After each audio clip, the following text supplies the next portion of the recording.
Good evening and welcome to Q&A. I'm Tony Jones and answering your questions tonight, former New South Wales Liberal leader, now political lobbyist Kerry Chikarovski, the English violin virtuoso who brought a new wave audience to the classics, Nigel Kennedy, social analyst and author Eva Cox, former New South Wales Premier Bob Carr, who describes himself as bizarre and extraordinary in his latest book, The Diary of a Foreign Minister, and the editor of Britain's online magazine Spiked, Brendan O'Neill. Please welcome our panel.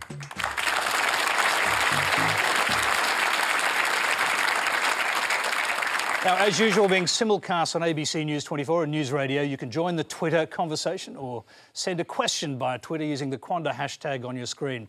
Well, alongside saturation coverage of the Royals in recent days, a new survey shows support for the Republic at its lowest level in decades. Our first question tonight comes from Andrew Wilson. When I see the Union Jack on our flag, I see the Magna Carta and the stand against the tyrants like Hitler and Napoleon. The Poms can't have their symbols back because our servicemen and women have paid for them with their blood. Other peoples from nations with less positive experiences, the British Empire, have valid reasons for change. But when we had the Republican referendum, the high migrant areas appreciated what we have here and voted accordingly. Why does a trendy section of our nation hate our history and fail to accept the people's decision? Brendan O'Neill, let's ask an outsider to start us off on that one. Well, I'm a Republican. I think people should live in republics. I think if you have a head of state, it needs to be an elected one. But I think it's important to look at the problems with republicanism as it exists today. And I think republicanism tends towards snootiness. And there's a trend amongst people who describe themselves as Republicans to look down on the little people for stupidly waving flags at Kate and gushing over baby George. So I think republicanism has become this kind of slightly snotty, slightly snobby attack on ordinary people for daring to like the monarchy. And that's not a republicanism I recognise, because in my view, republicanism should reflect a trust in the people, a trust in people's ability to make political decisions free of kind of tradition and top-down rules.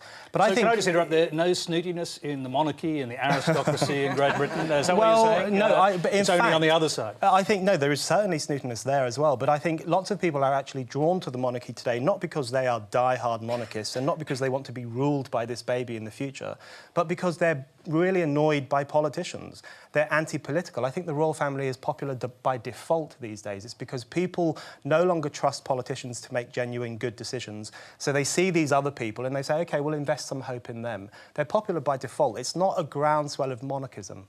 Bob Carr. Yeah, I think the argument is parked. You know, in Australia, I think it's being sidelined. And the only thing that will get it going again is movement on the conservative side of Australian politics. To get a referendum question approved, this is the one I would like, that the Governor-General is Australia's head of state, would require the conservative side of Australian politics to say, we are happy with that. Otherwise, it fails at a referendum. And there's little value spending time on this until you've got a leader of the Liberal Party and a leader of the National Party prepared to say, we think it's time to modernise our constitution in this respect. Until that happens, there is no chance of getting this approved by a majority of votes in a majority of states. Bob Carr, quite a few Republicans concluded there could never be a republic here until the Queen dies. But now what we're seeing is a new generation of royals who are arguably even more popular. So, I mean, does that mean the Republican dream that you have is now way, way off in the distant future? I wouldn't be inclined to spend much effort in this argument. I think there are more vital arguments, the argument about climate change, anthropogenic climate change, for example. But you've got to be realistic. Until there is a Conservative leader, I presume the leader who might come after Tony Abbott, whoever that is, whenever that is, says, I want this to happen, and until there's agreement on the absolutely minimalist of minimalist models, namely that we simply make the Governor-General head of state, there's really not going to be activity on this front. And it doesn't matter what happens in the arrangements of the British Royal House. Eva Cox. Well, I think the vote since I used to teach research methods, the problem with the vote in '99 was the question. people did not want to vote for a republic which actually had people elected by politicians. They did not want a head of state that was elected by politicians. So I think what Bob's talking about is not going to work, because people don't want the Governor-General to be elected by a 2/3 majority of Parliament, because they don't trust politicians. I agree with Brendan. So until we actually build up some trust in the government and the elected politicians, and the idea that people should be allowed to elect their own head of state, then I don't think we're going to get a republic. Yeah, an elected president imposed on a prime ministerial system is quite a shocking hybrid. That's rubbish, Bob. I would vote no to that proposition. I'd vote no to that proposition and have us live with a paradoxical constitutional monarchy. There are quite a few elected Republican leaders in places like Germany and Ireland, and in fact most European countries. Elected by the Parliament in Germany. Well, but some of them are elected by the popular vote as well. Well, Ireland would be the worthwhile. Okay, let's not get too tied up in models. The point about it is that you are going to sabotage any possibility of getting a Republican thing by the fact that nobody actually wants politicians to pick the head of state. That's why we want. They'd rather go for the Royals, because the Royals. Okay, I'm going to move to the other side of the panel. Nigel Kennedy, does it seem strange to you that Australia still reveres the monarchy?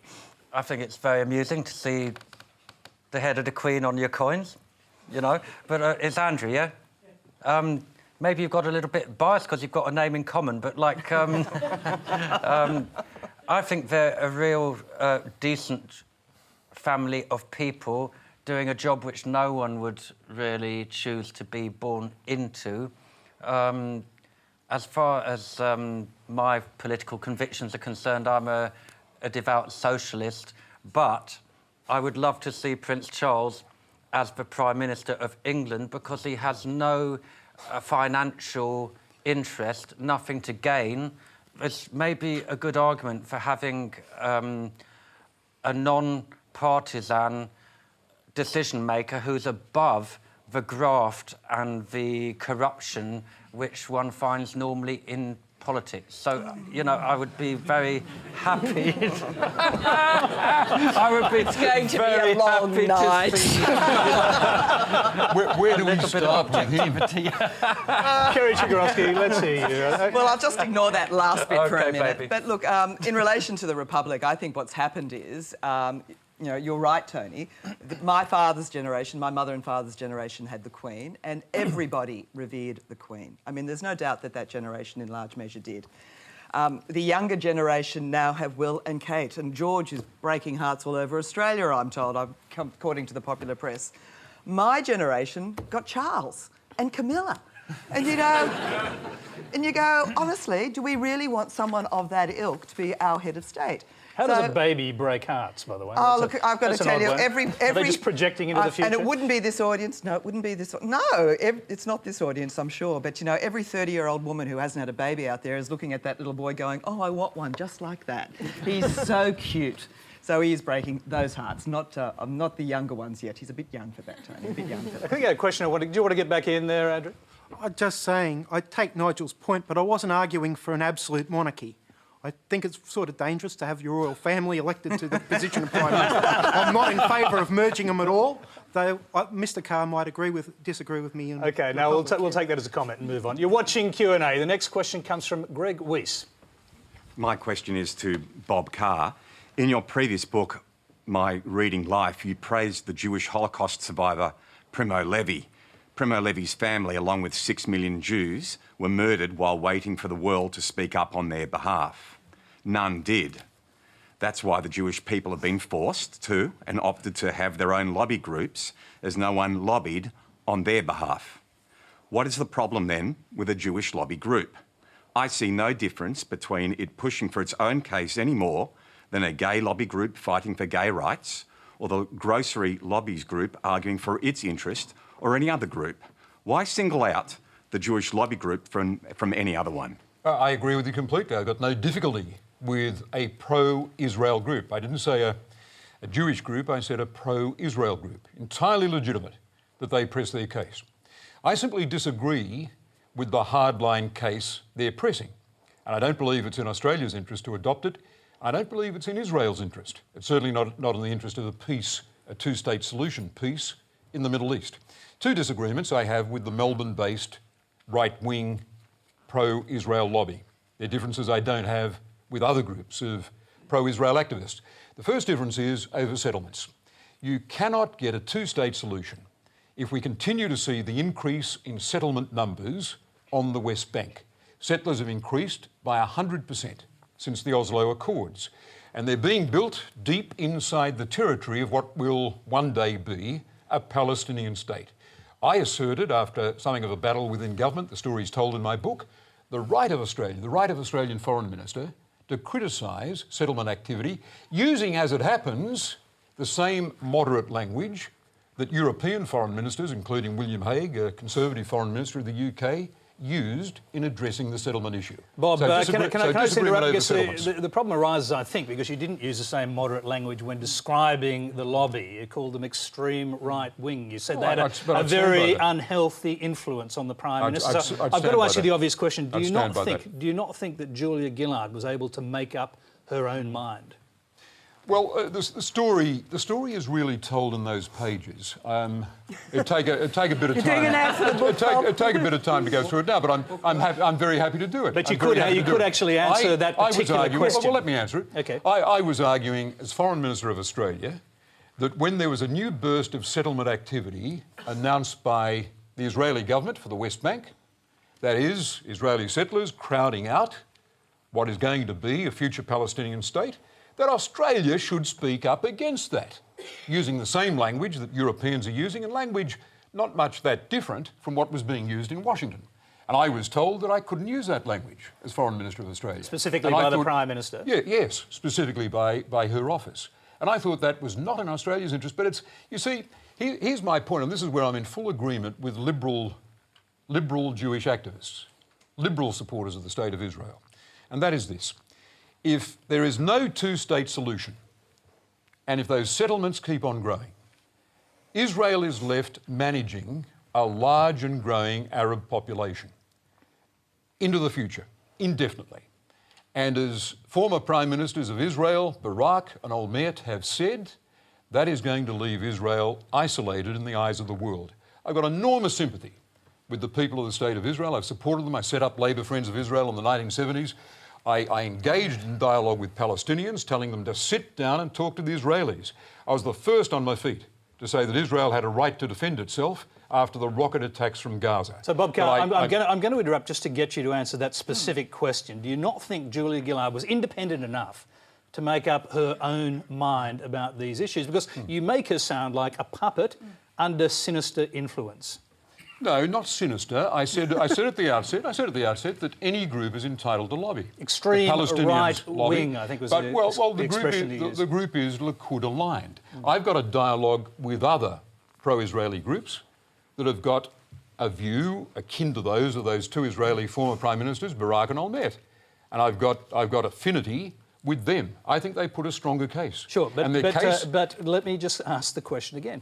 Do you think that Julia Gillard was capable of making up her own mind? Because, as I said, Of course she was. Of course she was capable of making up her own mind. But you're saying she didn't. But she came out in support of the view that her foreign minister couldn't express the opinion I've just described. Not in Australia's interest, not in the interest of a Middle East peace based on a two-state solution, not in the interest of the Palestinians, and not in the interest of a secure Israel being relieved of the burden of managing an occupation for years into the future. All right, let's hear from Brendan O'Neill. Well, the suggestion in your book is actually that foreign policy was effectively outsourced to these groups, and that's something slightly different than what you're saying now, because what that echoes in my mind is this old, quite ugly prejudice about Zionist groups or Jewish groups being the puppet masters of politics. And that is a prejudice I don't hold that view. I've never held a view remotely like No, but it's the impression one gets from your book where you talk about the outsourcing of Australian policy on the Middle East to these groups.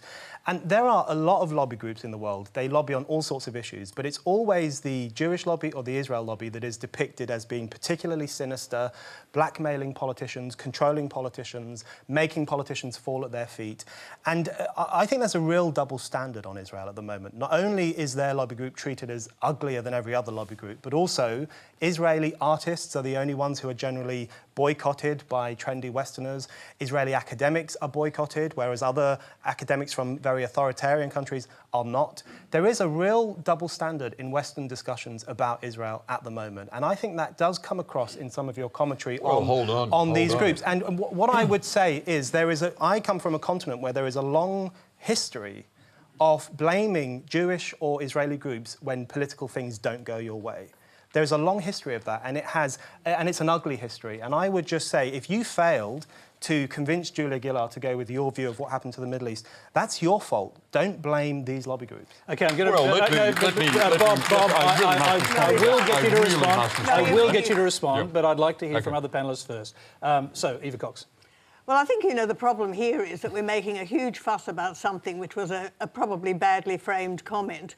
I mean, I hear thing as a person of Jewish birth, so I'll probably be accused of being a self-hating Jew in the next 5 minutes, or at least when I come off air.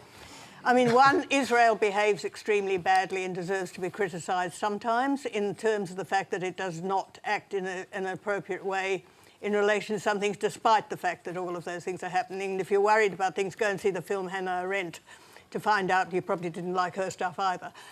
But I think we've got to be very careful about the fact. I agree with Brendan. We have to be very careful when we criticise Jewish lobbies, Israeli lobbies and various other things, because they are often demonised.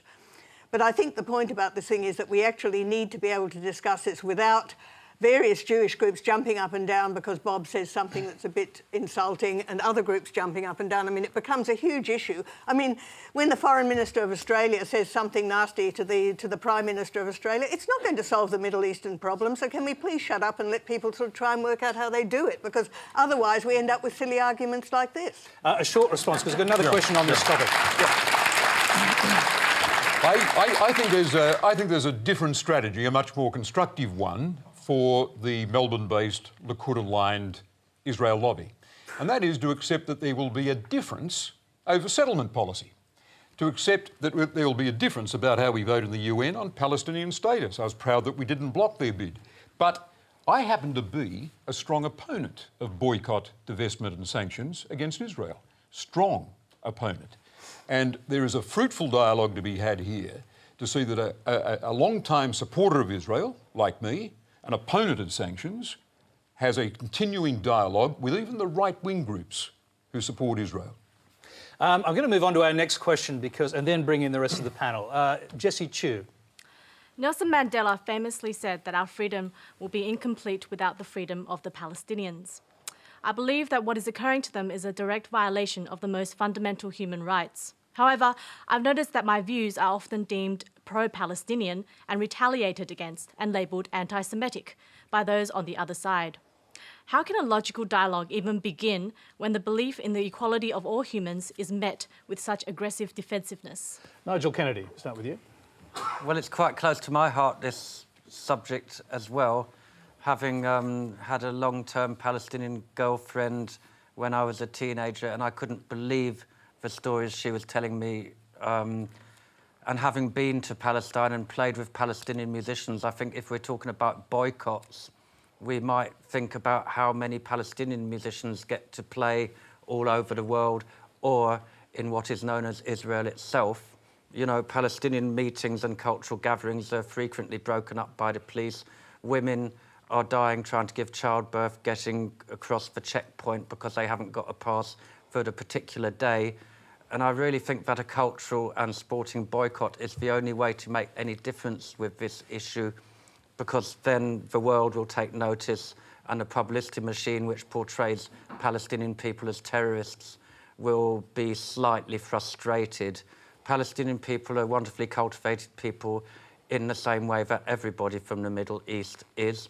If, you know, everyone, we've gone so far in this world and we can't treat people equally. And when there's an apartheid system working in any country, I think the South African case has proven to be successful, that a boycott of some type produces results. Now, this apartheid question, accusing Israel of being responsible for some form of apartheid system, got you in a lot of trouble in Great Britain. In fact, I think the BBC stopped you from, stopped a recording of you saying precisely what you've just said. Well, it wasn't a lot of trouble. They just censored me. So, you know, they censored me twice.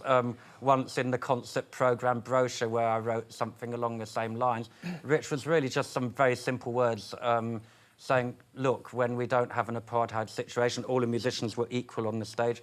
I said, look, what can happen? Beautiful music. People don't have to be terrorists unless they're forced into a corner. If someone came into my house, took that land, in the end, I'd try to resort to violence. But how can you call it an apartheid system when there are so many Israeli Arabs actually living as Israeli citizens? They have to represent the Israeli army and then shoot their brothers and sisters if they want to be having equal citizenship in that country. I'd call it apartheid, apart from maybe that our African brothers and sisters in Africa maybe had slightly more freedom of movement, and if they were trying to give birth to a child, they'd probably be allowed into the hospital without the pass for that particular day. I think we better hear from other panellists. Kerry Chikarovski. Look, you know, as a state politician, let me say it was never one of those issues that was much to front of mind in terms of, you know, debate within the state parliament. So it's an issue which I think people like me who look at people like this who sit on the panel and you go, honestly, these people have a much, much better understanding of it. So that's the first thing I'd say. But I suppose because of that, because I'm not caught up in it, you kind of go, how come it's taking so long for people of goodwill, and there are people of goodwill on both sides of this debate, how come it's taking them so long to work out what the solution is? And maybe it is because there are people like the people on this panel, who I'm sure are all people of very goodwill, are not insiders, they're outsiders trying to tell the people who are living in that situation what they should be doing. I mean, I am one of the things which I was appalled about in your book, Bob, was not your intervention at all, but the suggestion that Kevin Rudd could go and get peace in the Middle East was just something I'm going, you know, is he doing this for all the right reasons? Is he doing this because his ego says he's the only person who can solve these problems? It just made no sense. But I do actually believe that, you know, you've got to get to a stage where when the majority of people, as I understand it in Israel, and the majority of people, as I understand it in Palestine, want a solution, then why on earth is everybody else in the world telling them how they should get that solution? Let's just go back to our questioners who've been listening to this, and we'll go back to our original questioner first, Greg Weiss. Do you believe that the anti-Semitic card is used against people who are pro-Palestinian in their views? No, I don't. I don't at all. I do want to take exception to that comment about an apartheid Israel. I've been to Israel on a number of occasions. The beautiful thing about Israel is that it's a democracy and it allows people to speak openly. I've walked through malls, specifically I can give you one example in Renana, where on a Saturday night, people wearing hijabs are free to walk around and buy goods and services that Israel and Palestinians are selling. So in South Africa, that was never possible, and that was not an apartheid system. The other thing I'd also like to say is that people are not forced to shoot weapons as Israeli Arabs. In fact, there is an Israeli member of the Knesset, the member of the parliament, who's an Israeli Arab.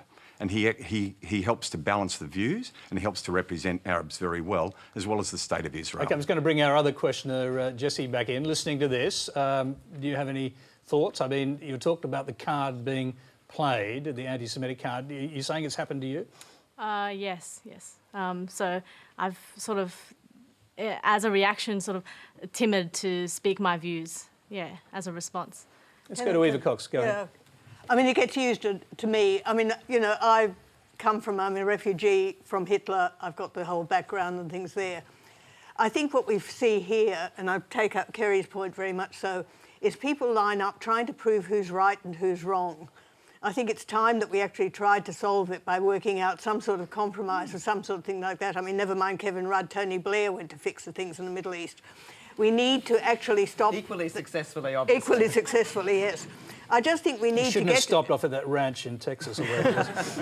But I think, seriously, we need to have a discussion where we do not sling accusations at the other side, where there is some capacity to say nobody's completely right, nobody is completely wrong. Let's stop sort of throwing various things at each other in varying ways, and let's try and solve the problem from an assumption that, you know, that people want peace, because I think the bulk of people do.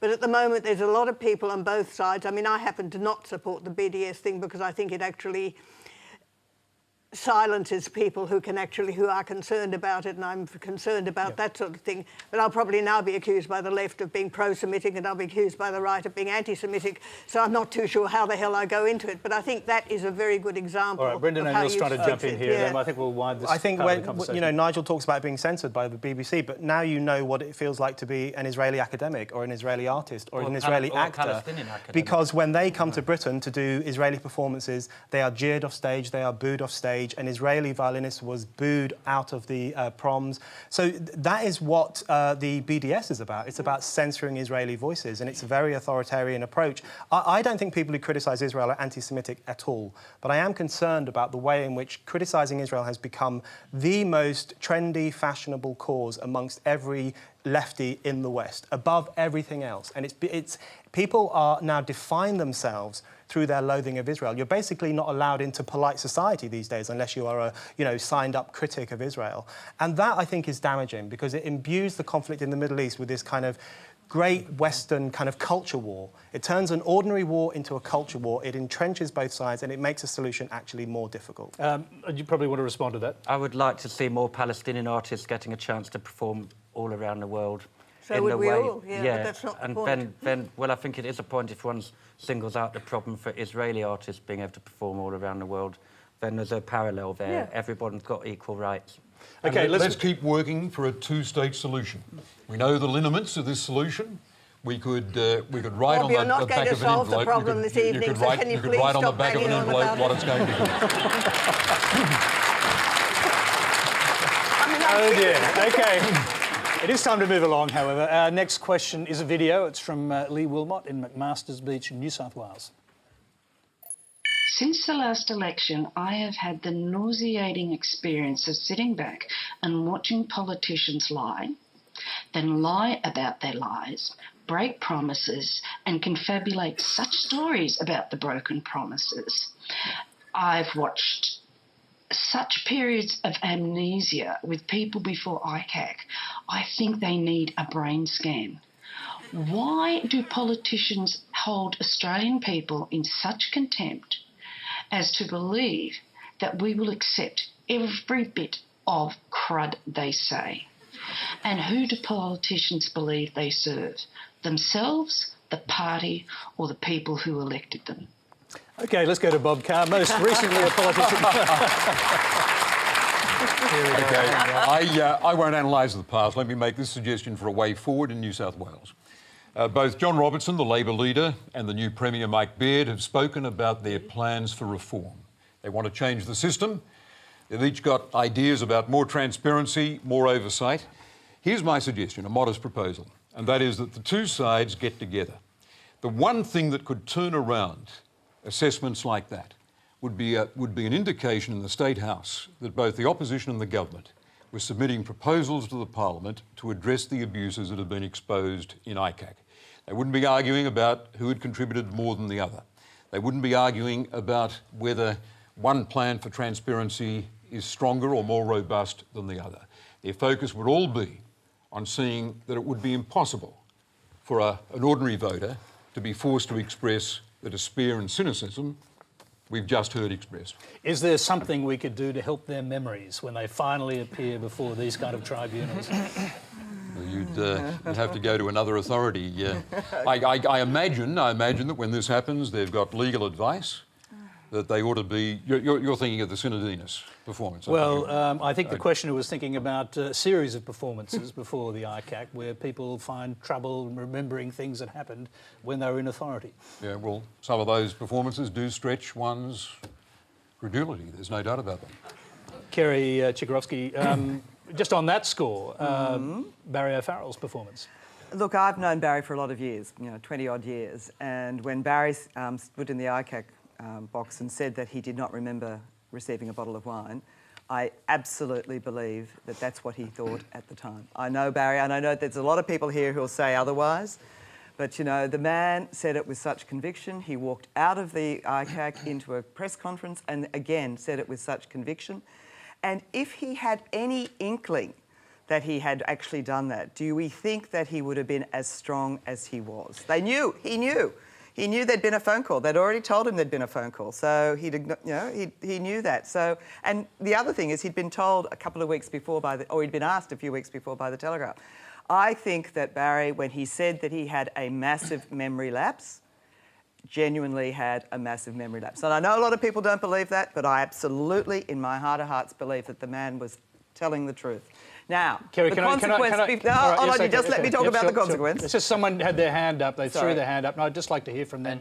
And why didn't the Liberal Party defend Barry and let him continue can on? I say to you that I've seen 2 premiers in front of ICAC, and both of them have made a decision about resigning without reference to the Liberal Party. When Nick Greiner, and Bob will remember, when Nick Greiner went in front of ICAC and it was held that he had acted corruptly, he did not even come back into the party room to tell us that he was resigning. He sent a letter saying, "I've resigned. For the good of the party, I've resigned." Barry sent a letter to his colleagues. He did not go back into a party room to test their support. Just a quick question on that. If he had done that, if he had tested the support and they'd looked at the fact that he had this massive memory lapse, that the facts came out the following day, documents appeared that proved he was actually wrong, absolutely wrong about what he categorically said, do you really think they would have supported him to remain Premier? It would never have come to it, Tony, because he would never have gone back. Because Barry, as you all know, and if you've followed ICAC, Barry in recent times has been one of the strongest supporters. He's actually provided more funding. His own personal integrity would not have allowed him to even... Because there was some suggestion going around in the media on the morning of the party room vote that they would re-nominate him. He would not have accepted that nomination. I'm absolutely certain that his own personal integrity... He said on his resignation at the time he resigned that the people of this state have to have confidence in the institutions that are the watchdogs of this state. He had inadvertently misled ICAC, and as a consequence, he had to suffer he had to suffer the ultimate consequence, which was to resign as Premier. And I think, look, you can spin it whatever way you like, and people might think I'm spinning it now, but I actually think that is the mark of a man of integrity, who has stood up for the things that he believes in, and he believed in ICAC and therefore had to do what he did. Nigel Kennedy, you've listened to this. I mean, you've heard very similar arguments in the UK and probably many other countries as well. Just listening to the anger in that questioner's voice and the way she expressed it, does that sort of ring bells to you? Well, I'm vaguely acquainted with this story as well, and I would say that I've been given cheaper bottles of wine, and they've neither enhanced my memory or my performance, so that's life. But before, can I just also, in relation to the question, and I'm sorry to interrupt, but in relation to the question, I think that sort of, I'm no longer there, so I'm no longer accountable, but for the vast majority of people who go into Parliament, and Bob would be able to testify this as well, you would not know the overwhelming number, or the names of the overwhelming number of people who go into Parliament, because the overwhelming number of people who go into Parliament do a very good job. They do a very good job for their electorate.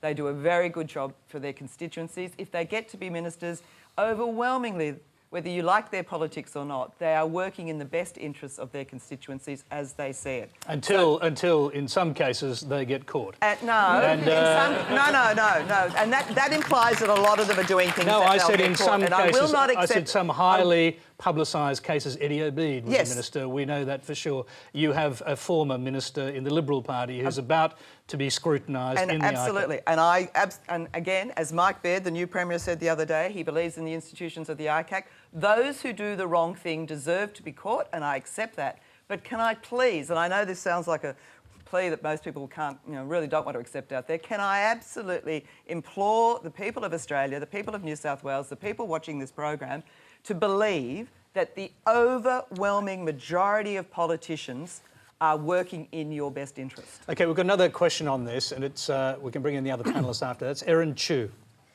New South Wales politics has become a dirty game, full of bribes, gifts and favours for multi-million-dollar mates. The Obeid dynasty has given a dirty name to New South Wales Labor and to New South Wales politics. And since then, we have seen a domino effect with Arthur Sinodinos from Tony Abbott's government and to former Premier Barry O'Farrell. Mr Carr, as a former Premier, what is your response to this corruption, particularly when Obeid and the faceless men form part of your government? And what would you have done differently if you knew back then about the underhanded dealings now? Yeah, well, this is important. It is an important question. Let me answer it directly. Bede was in my government for one term. None of the evidence that's come out about him refers to activities that took place then. I was uneasy about him. I saw him as an influence peddler and busybody factional activist. But if there had been the remotest indictment of him for corrupt behaviour, the sort of things that emerged about his behaviour, if I recollect correctly, after 2008, I would have had him flung out of the cabinet. There's no way I would have allowed him to have dragged down my government. Is it true? Bob Carr, that you once threw an ashtray at him in your office? No, that was when I was telling him that he was going to. Well, I was telling him that he was not going to be back in the cabinet. He'd had 4 years, and I had no evidence against him for corruption. Otherwise, he would have been out as soon as it had landed on my desk. But Could you just describe how it got to the point? It wasn't an ashtray. What was it then? It was a Chairman Mao Cultural Revolution rally about these dimensions. And I was explaining to him in simple language that he wasn't going back into the cabinet.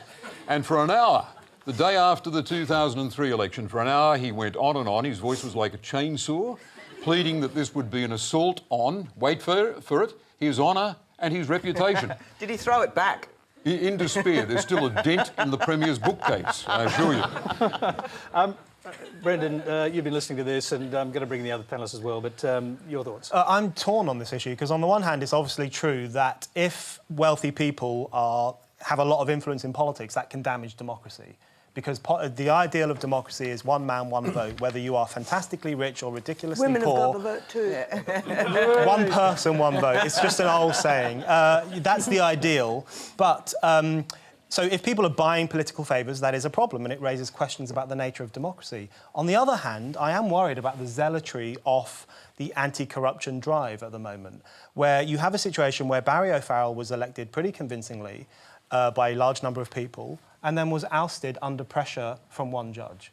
And I think we need to be careful, and we need to keep an eye on this anti-corruption drive, because we've seen the same thing in Europe. In Italy, we had the Clean Hands campaign, with all these kind of jumped-up judges elbowing aside all these politicians that they thought were unclean. In Britain, we've had various parliamentary standards committees that now hold politicians to account in the way that the public used to hold politicians to account. I think a similar thing is happening here, and these anti-corruption commissions are getting ideas above their station. This week, one of the Greens said that these commissions are the highest accountability mechanism in Australia. If that's true, you have a problem, because in a democracy, the highest accountability mechanism is supposed to be, well, I think it's supposed to be the people, which obviously the Parliament comes from. Brendan, can I just interrupt you there, because you've made a contestable statement, that is that O'Farrell was ousted. He wasn't ousted. He actually resigned. Yes, but that was in the most absurd circumstances. It was absurd. But it was absurd. But there was no corruption finding against him. It was absurd, but there was pressure on him, and the pressure came, of course, and the pressure came through this commission and the way in which it hauls people before it and makes them perform as witnesses and covers them in suspicion. And I just think, there is too much of a technocracy in politics at the moment.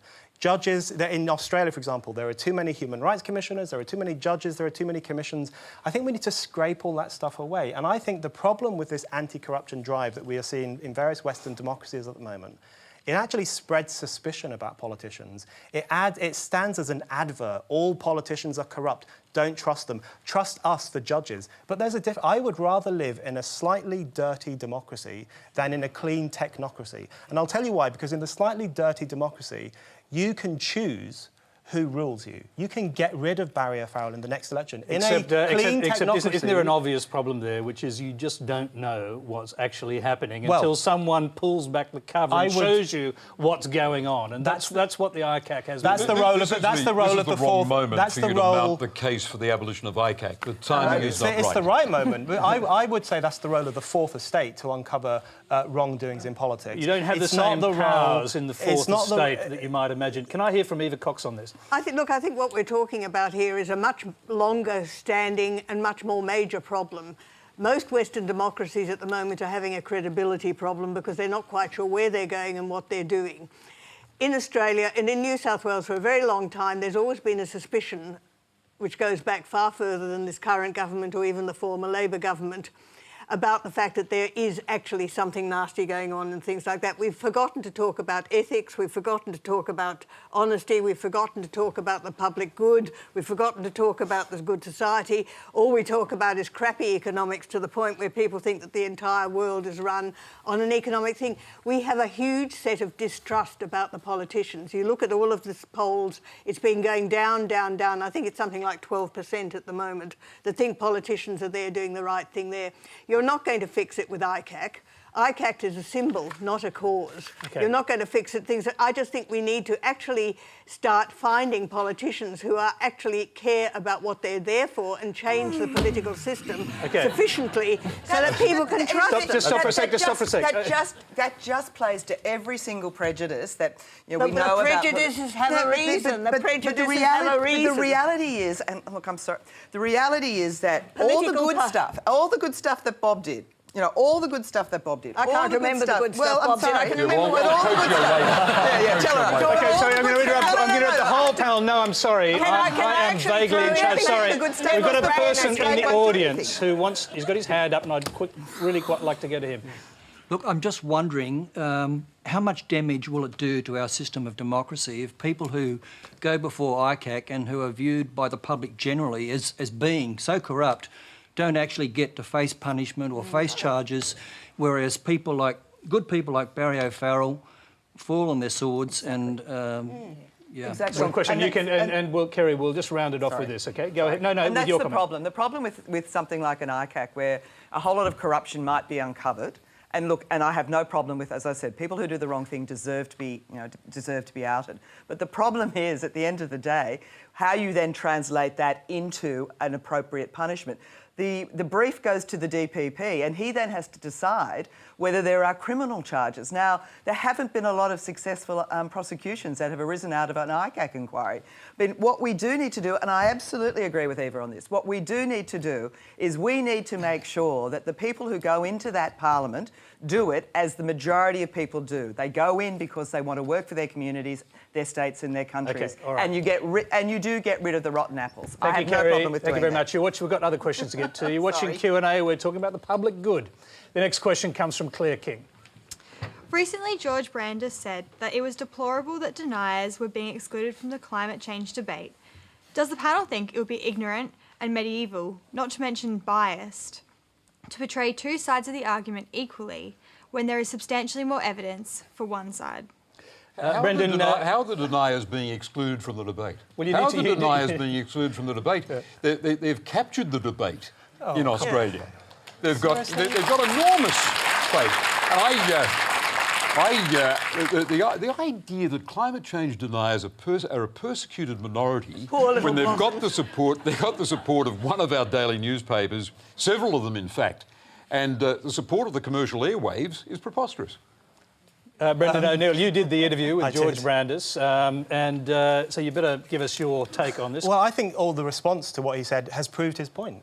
Because you have all these people saying, how dare you say this? And then you have all these Greens saying, we're not hysterical in this really hysterical fashion. And there's been this extraordinary Twitter fury about, the temerity of this politician to say that a climate change deniers should have a kind of equal say or just a say. I think there is undoubtedly a really censorious streak in environmentalism. There's no question about it. You can see it even in the term like denier, which, that's the term that was used during the Inquisition for people who denied the truth of the Bible and who denied the Christian God.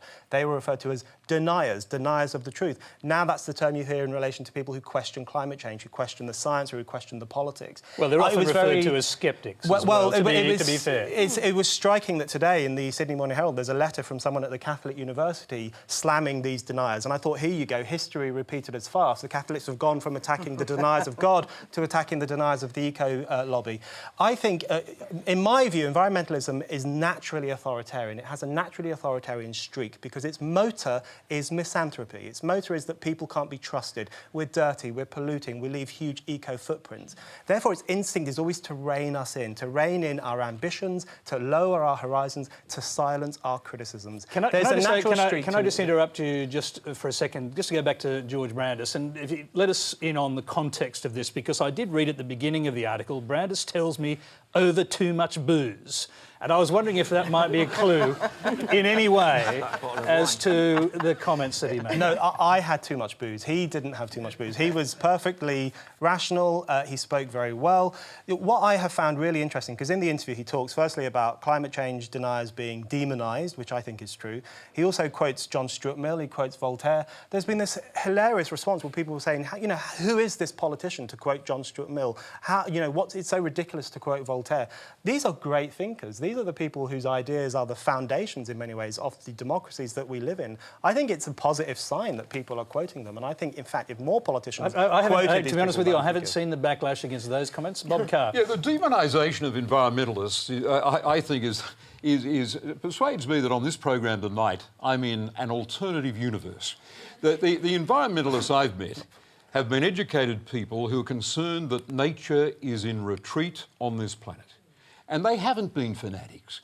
They've carefully assembled cases about diminishing biological diversity on this planet, about the loss of forest species.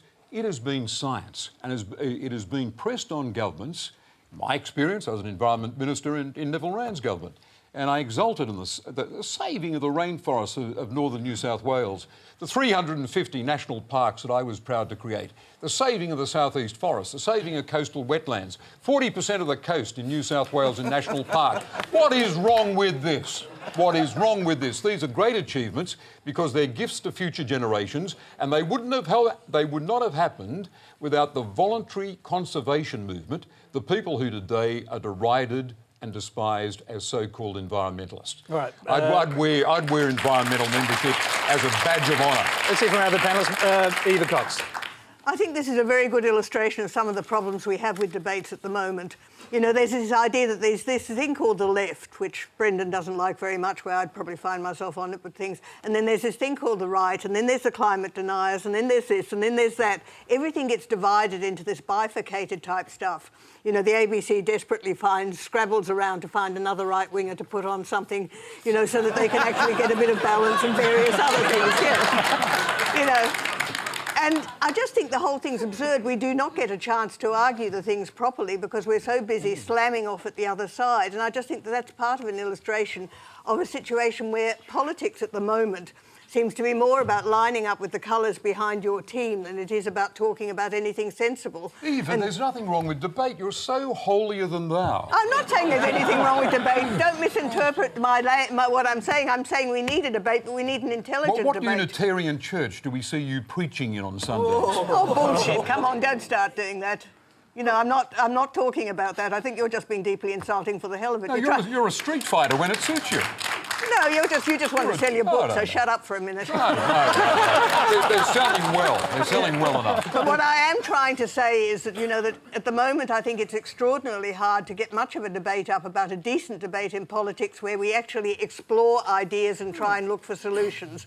It's much more about lining up behind the stripes of a particular group that you want to be associated with so you can go out and demonstrate with them or you can go out and lobby with them or whatever it happens to be. And I just think the whole thing of slagging off at another group is really getting tedious. Let's hear from our other panellists. And Nigel, listening to this, you may have even forgotten what the original question was. Well, I can vaguely remember, man. I think there are other sources of energy apart from oil. I can see the nouveau Victorian aspect of people preaching, which is a bit annoying, but there are other sources of energy, and are the politicians actually in a position to be able to deny the oil lobby and invest in the proper forms of energy which aren't going to desecrate the planet? You know, I don't have a lot of thought about it. I think it's really simple, the solution to it. People can make these wind farms. People can make all kinds of alternative energy, relatively cheap and recyclable. So where is this problem? There's obviously, you know, we're talking about money influencing politics, and I wouldn't be surprised, you know, the tobacco industry, the oil industry are people who do that, not just rich individuals, but, you know, globalised companies. Well, Kerry Chikarovski's a lobbyist. I am a lobbyist. As we've established at the beginning of the programme. But your view on this, and whether have you ever lobbied against any of these? No, you'll be actually be very pleased to know that I've actually worked for people who were trying to get up wind farms. So I've actually supported some of the alternative energies. Look, I suppose what concerns me about all of this debate is that it needs to be conducted, first of all, as Eva says, in a civilised manner. But, you know, we only ever talk about the things in any, you know, which appeal to a certain group. I mean, for example, I remember arguing with Bob, and I think he's since changed his mind. I suggested years ago when I was Shadow Minister for the Environment that we should be talking about uranium. We should be talking about nuclear power, and I don't think Bob was particularly supportive at the time. I'm not quite sure whether you've changed your mind.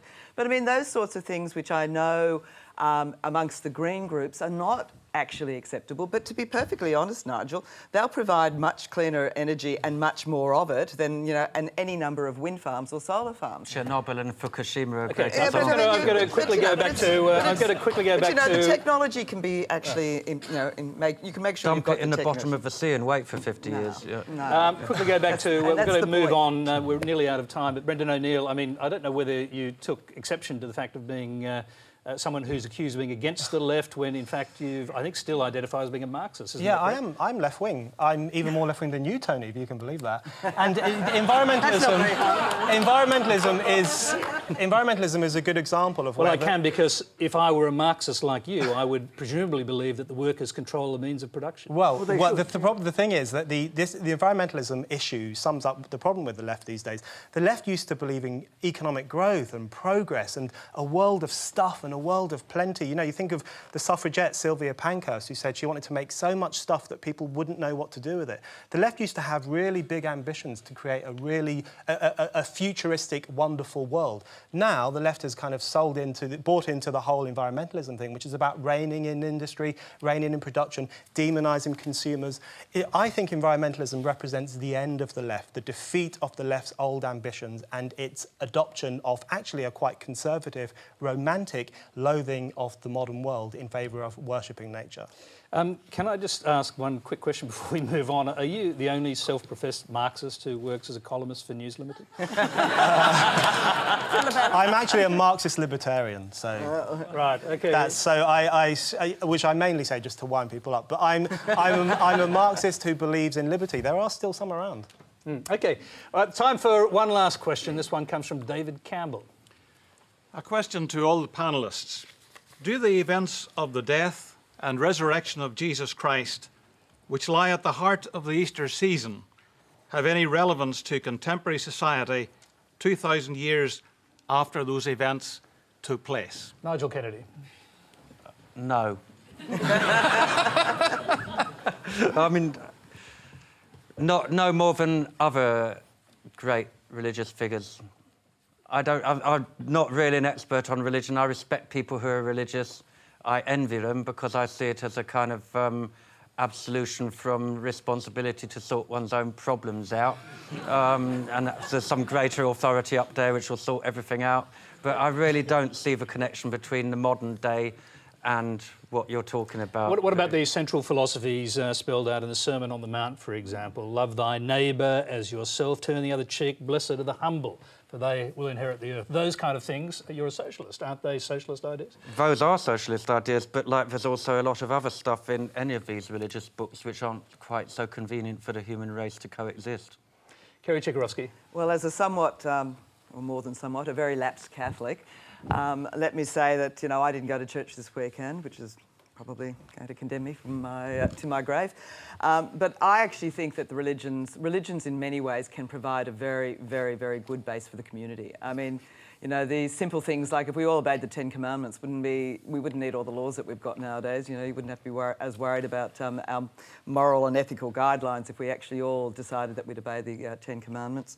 But I do think that religion still plays a really strong part in communities around the world. And if it provides solace, and I think one of the really interesting things about it is that it does for a whole lot of people, it provides solace. And whether that's because they just choose to believe in things which other people think are crazy or mystical or non-existent, that's fine, provided that they find that in that that experience, that it works for them and it makes them and helps them live better lives. Brendan O'Neill, I think Marx said religion is the opium of the masses. Is that your view? Well, yeah, these ideas still have a great meaning for a lot of people. I don't think we should scoff at them. They mean a great deal to huge numbers of people out there. I'm also a very lapsed Catholic. I'm an atheist now. But, you know, the Easter story still has a lot of meaning. And for me, the best part of the Easter story is actually St. Thomas prodding Christ's wounds and not believing them. That reminds me of the importance of scepticism, actually. So there is a story for everyone in the Easter story, and mine is that you should always be sceptical when you're faced with things that seem too good to be true. Bob Carr. The words of the Sermon on the Mount do resonate, must resonate. It is a very radical message. It's a challenge to all of us about how we live our lives. The thing that puzzles me about Easter is why the sacrifice was required. Sacrifice has a lot of pre-echoes. That sacrifice has a lot of, that blood sacrifice has a lot of pre-echoes in the Hebrew scriptures. But why is it required? No preacher has ever explained to me why the death of Jesus had to happen, why it was mandated, why any message from God to man had to happen by that route. Presumably so you can prove that you can be born again. Which proves what? Well, it proves divinity, doesn't it? Well, what about a different way? What about a different way of communicating that message? Dying for the sins of man to be resurrected again. I know, but I mean, that's, to me, it's a non sequitur. Eva Cox. Well, I mean, I confess I'm an agnostic. I'm not an atheist because I actually find it far too hard line because being a disbeliever is almost as painful as being a believer in that particular sense.